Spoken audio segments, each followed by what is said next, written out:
السلام عليكم ومرحبا بكم في قناتي وقناتكم البساطة مع عائشة. اليوم فيديو جديد ووصفة جديدة، كنتمنى تنال الاعجاب ديالكم يا ربي. وما تنسوش الصلاة والسلام على نبينا، اللهم صل وسلم وبارك على سيدنا محمد وعلى اله وصحبه اجمعين. ما تنسونيش من لايك وبارطاج الخوت فضلا وليس امرا. غنبداو بسم الله على بركه الله. الطريقه والمقادير في نفس الوقت. كناخذوا هنايا الطنجره او الكوكوط، كنضيف ليها الحمص، واحد الكميه ديال الحمص انا ديجا كان عندي في المجمد، واحد الكميه حتى هي ديال العدس اللي منقي ومغسول، واحد البصيله صغيره اللي مشل رقيق.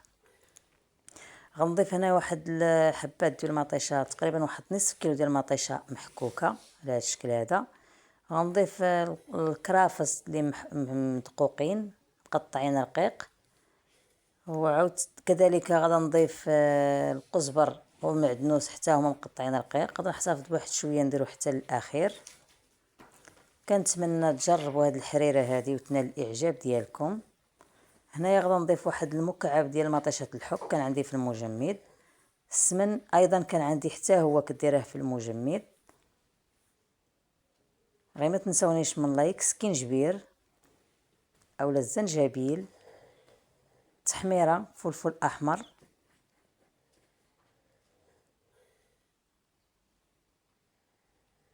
هنايا غادا نضيف قليل من الابزار، ما تكتروش من الابزار. داك الكركم خرقوم بلدي. هنا غنضيف القليل من القرفه، والقرفه ضروري ضروري ضروري في الحريره. هنايا غادا نضيف الزيت،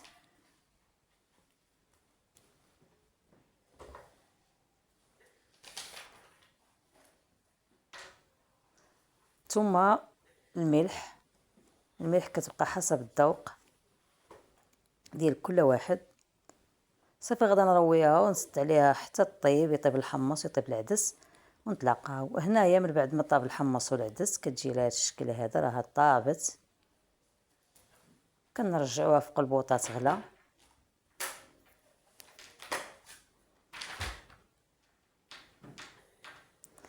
كنضيف لها واحد الكميه ديال الشعريه رقيقه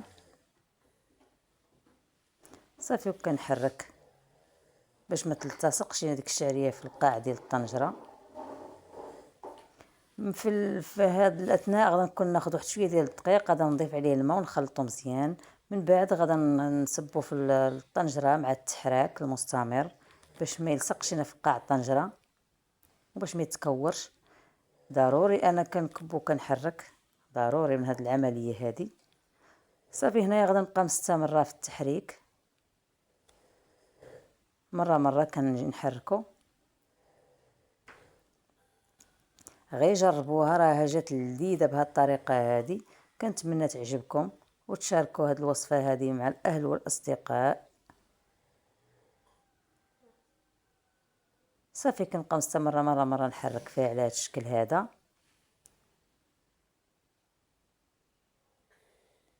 باش كنعرفوها راه طابت. كنشوفوا الشعريه كنلقاو الشعريه طابت، وهنا كنعرفوا راه الحريره راها واجده. صافي كتبقى حتى كتبخ.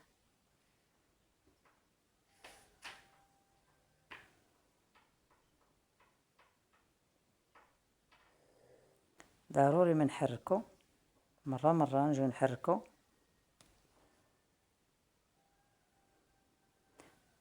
وفي هذا الاثناء غادا نضيف ليها واحد شويه داك القزبر اللي احتفظنا به هو المعدنوس اللي قلت لكم خليناه من قبل. غادا نضيفو ونحرك واحد التحريكه خفيفه صافي ونطفي عليها.